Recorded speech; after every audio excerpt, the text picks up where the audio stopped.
বিয়া ভাগিল, দৰাৰ মন ভাগিল, কাৰণ দৰাই ভুল কৰিলে।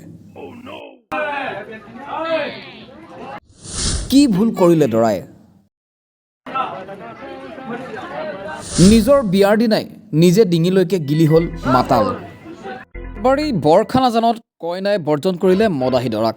নলবাৰী বৰখানাজানত এখন বিবাহত মদাহী দৰাৰ বাবে বিবাহ বিচ্ছেদ হয়। মদৰ ৰাগিত ৰাগিয়াল দৰাৰ অৱস্থা লক্ষ্য কৰিয়ে বিবাহ নোহোৱাৰ সিদ্ধান্ত কইনাৰ। দৰা নলবাৰী গোপাল বজাৰৰ প্ৰসেনজিৎ হালৈ। মদ সেৱন কৰি মাতাল হৈ বিবাহ কৰাবলৈ অহাৰ বাবে কইনাৰ লগতে পৰিয়ালে বিচ্ছেদ কৰে বিবাহখন। পিছত ঘটনাস্থলীত নলবাৰী আৰক্ষী উপস্থিত হোৱা বুলি জানিব পৰা গৈছে। নলবাৰীৰ পৰা মনোজ বৈশ্যৰ ৰিপৰ্ট, পি নিউজ আছাম।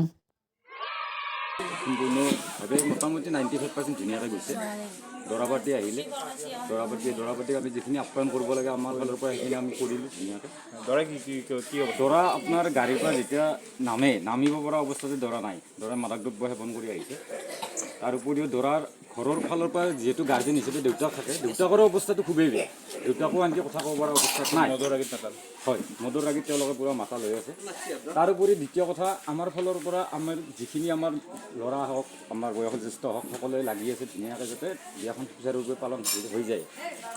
যেতিয়া এনেকুৱা অৱস্থাত হৈছে যে ইয়াতে আমাৰ একচুৱেলি আমাৰ যিজন বৰদেউতা হয় তেখেতক আমি ইয়াতে মানে ভগৱানটোৰ মানে দূৰ হিচাপে মানুহ মানে। গতিকে তেখেতৰ মনত যেতিয়া অশান্তিটো হ'ল, চব ঘৰৰ মানুহে গম পালে। তাৰপিছত ছোৱালীজনীয়ে নিজে ক'লে যে মই বিয়াত নপঢ়োঁ। কাৰণ কিয় তাই ভৱিষ্যত চিন্তাটো কৰিলে যে আজিয়ে যদি মোৰ এনেকুৱা এটা অৱস্থা হয়, ভৱিষ্যত মোৰ তেওঁৰ লগত মই সংসাৰ কৰিব নোৱাৰিম। তেনে ক্ষেত্ৰত আমাৰ ফালৰ পৰা সিদ্ধান্তৰ উপৰিও কইনাৰ সিদ্ধান্তকো আমি চূড়ান্ত সিদ্ধান্ত বুলি ধৰি ল'লোঁ যে কইনা ক'লে যে বিয়াত মই নপঢ়োঁ। আমি দৰা অহাৰ আগে মই ইয়াত আহি উপস্থিত হৈছিলোঁ। হোৱাত দৰা আহিলে, দৰা অহাৰ পিছত দেখোঁ যে দৰা ধলং পলংকৈ আহিছে। দৰাৰ নামটো কি? নামটো প্ৰসেনজিৎ হালৈ। গোপাল বজাৰ। বাগৰি পৰিছে নেকি?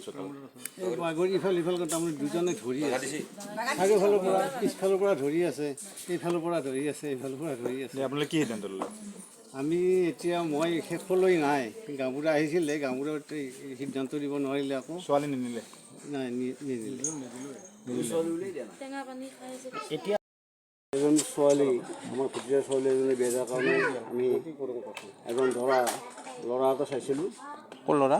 ল'ৰাটো আছিল আপোনাৰ গোপাল বজাৰৰ আমাৰ প্ৰেমদা হোটেলৰ ওচৰতে ঘৰ। গতিকে যোৱাকালি বিয়াৰ তেওঁ দৰা সাজি আহিছে আৰু লগ্নৰ দিনো আহিছে। লগ্নৰ দিনাও দৰা অহা নাই, কিন্তু দেউতাকো আহিছে।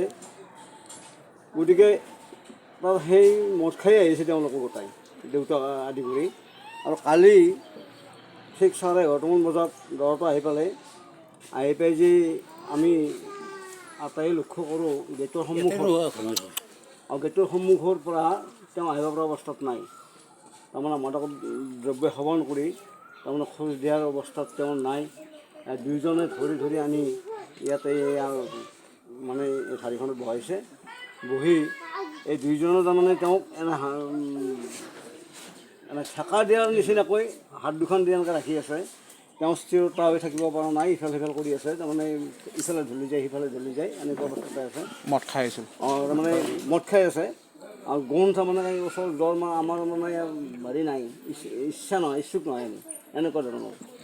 তাৰপিছত এবাৰ তাতে ঢলি পৰিল, ধৰি থকাৰ ভিতৰতে ঢলি পৰি কিছু সময় পিছত আৰু মানে এই গোটেইকেইটাই উঠাই দিয়াৰ পিছত আৰু উঠি এতিয়া আমাৰ সেই পুৰোহিতে কইনা উলিওৱাৰ কাৰণে এটা আমাক প্ৰস্তাৱ দিছে ঘৰৰ পৰা অনাৰ কাৰণে। গতিকে আমাৰ ইতিমধ্যে কথাখিনি আমি গম পোৱাৰ পিছত আমাৰ কইনাই স্পষ্ট মত দিছে যে মই তাত বিয়াত নবহোঁ, মই ওলাই নাযাওঁ।